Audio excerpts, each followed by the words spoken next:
Hello everybody and welcome to today's Sunday sermon, which is on the 32nd Sunday in Ordinary Time. Today we are hearing about the 10 bridesmaids. There were 5 wise and 5 foolish. They were all waiting together. Now this is a story given by Jesus. And in the story we have symbolisms. And the groom coming is the call of Jesus. Jesus calls us on the last day, through our deaths, and every moment in our lives. He's continuously waiting for us, calling us by our name, intimately.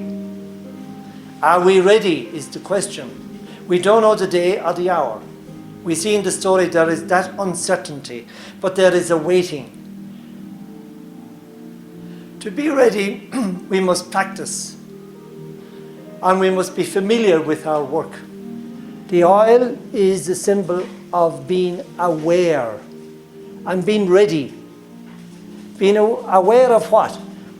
That the Lord can call us at any time, any hour, any minute, even the next minute, we could be dead. So the message is to be ready, to have enough oil in your lamps, to be allowed into the wedding hall. The wedding hall is heaven. We have a great story of Saint Francis of Assisi working in his garden. And he was with another monk. And the other monk said to him, "What would you do if you knew for certain today that Jesus was coming to call you?" And St. Francis said, "I would continue hoeing and working in the garden." In other words, St. Francis was saying, I'm ready for this at any time, any place, any hour, I'm ready. And this is the oil that is mentioned today. The symbolism of the oil is the readiness, the awakeness of the coming of our call.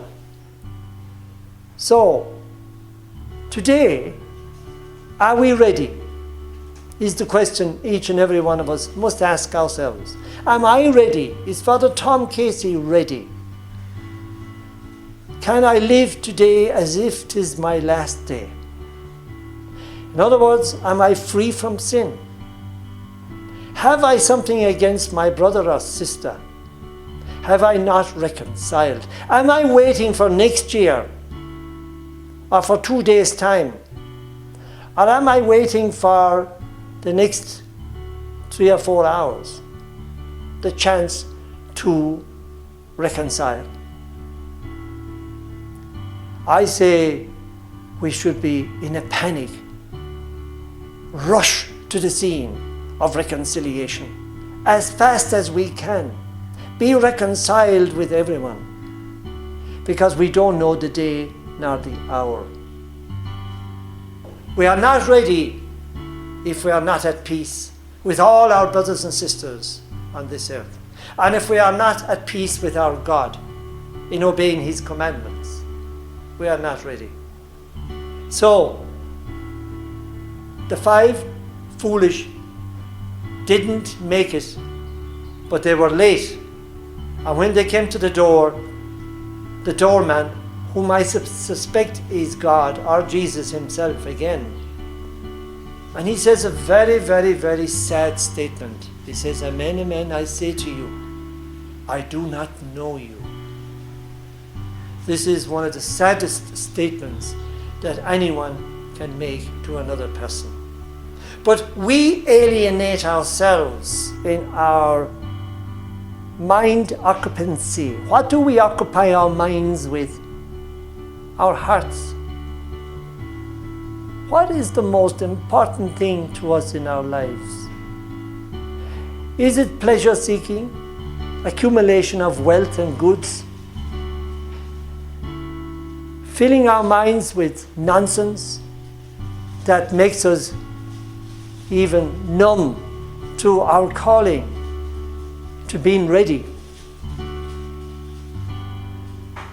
we must change and choose to be ready.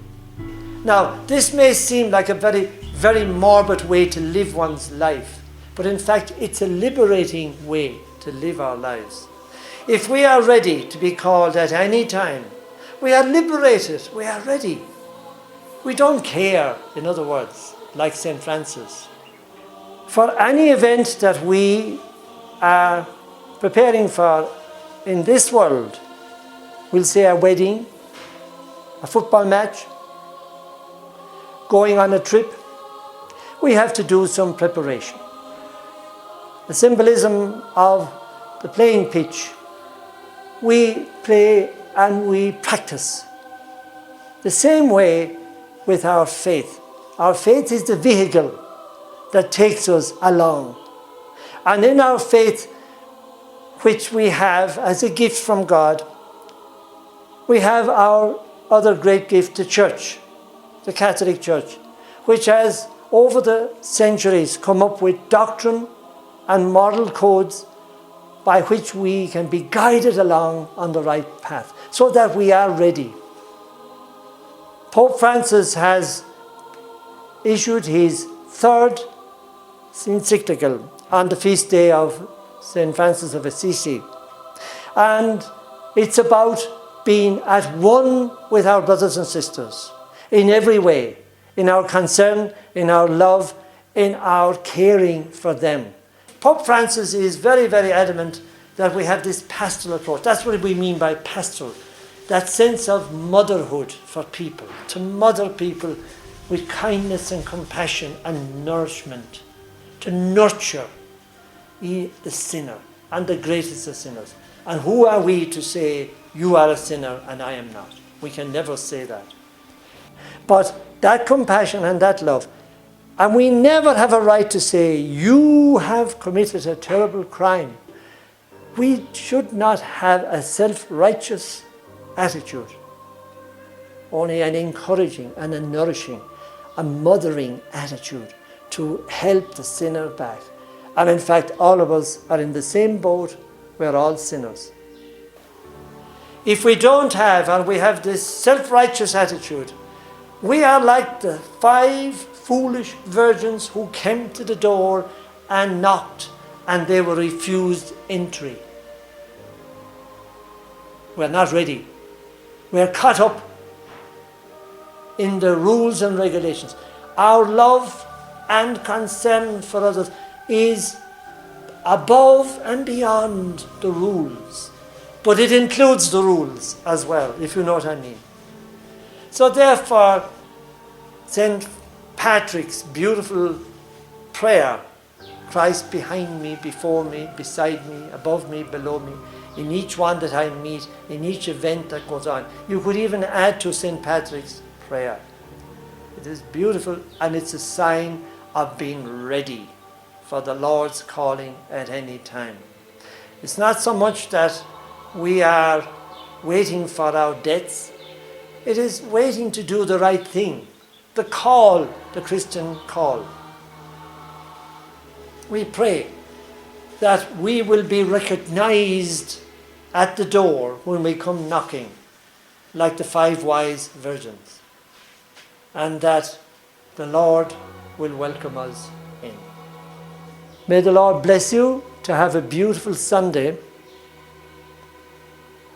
and bless you in the coming week, that you may have happiness and experience the joys in the Lord. Have a lovely week.